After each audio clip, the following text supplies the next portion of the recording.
بسم اللہ الرحمن الرحیم۔ السلام علیکم، میں ہوں نعیم رضا اور آپ دیکھ رہے ہیں ہمارا یوٹیوب چینل۔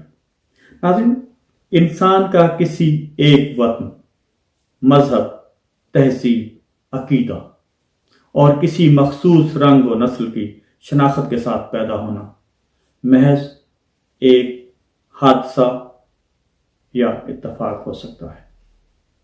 ان سارے مراحل میں اس کے اختیار اور خواہش کا کوئی عمل دخل نہیں ہوتا۔ اس لیے اتفاق سے جس عقیدہ میں آپ کی پرورش ہوتی ہے وہی آپ کے لیے سچ اور صحیح ہوتا ہے، جبکہ دوسرے عقائد اور مذاہب ہی اور جھوٹ ہوتے ہیں۔ لوگوں کے تصور و عقائد کی محض اتنی سی کہانی ہے، اور اسی کہانی کی بنیاد پر انسان اتنی فرضی لکیریں کھینچ ڈالتا ہے کہ اس کو اپنے سچ کے آگے تمام سچ غلط اور فضول نظر آتے ہیں۔ وہ اسی ذہنی روش کی بنیاد پر انسانوں کے درمیان نفرت کی فصل کاشت کرتا رہتا ہے، جبکہ حقائق اور علم کا کوئی مذہب نہیں ہوتا، اور سچائی کو کسی ایک مخصوص خانے میں بند نہیں کیا جا سکتا۔ یہ تمام مخصوص دائروں سے ماورا ہوتی ہیں۔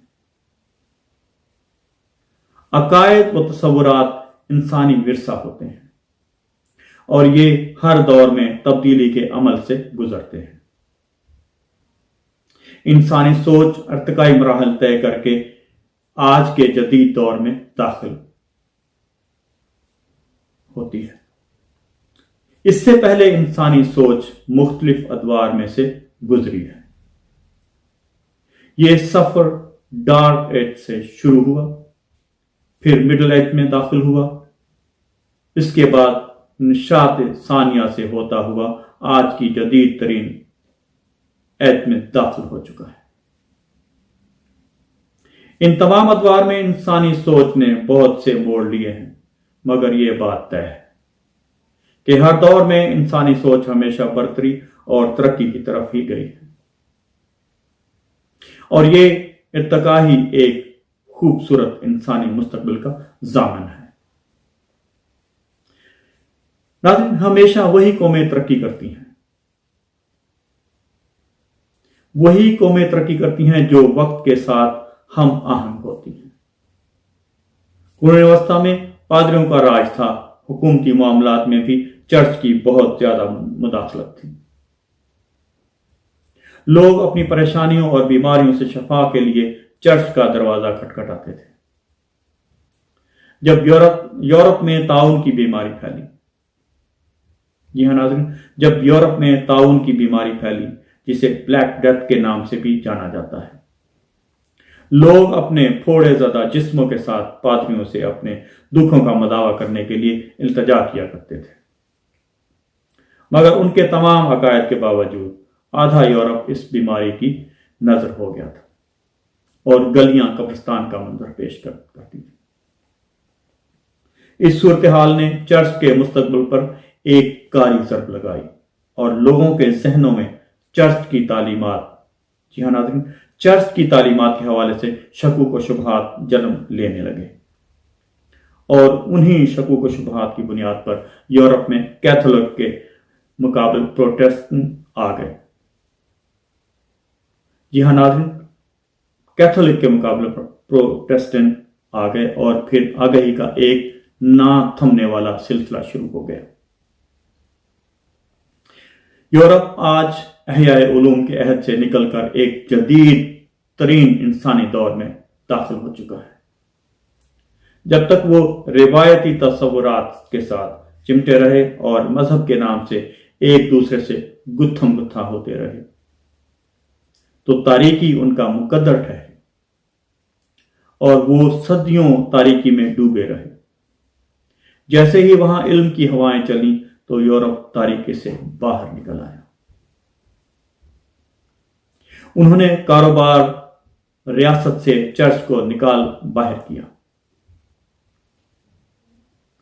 جی ہاں ناظرین، انہوں نے کاروبار ریاست سے چرچ کو نکال باہر کیا، اور یہ اصول طے کر لیا کہ ریاست کا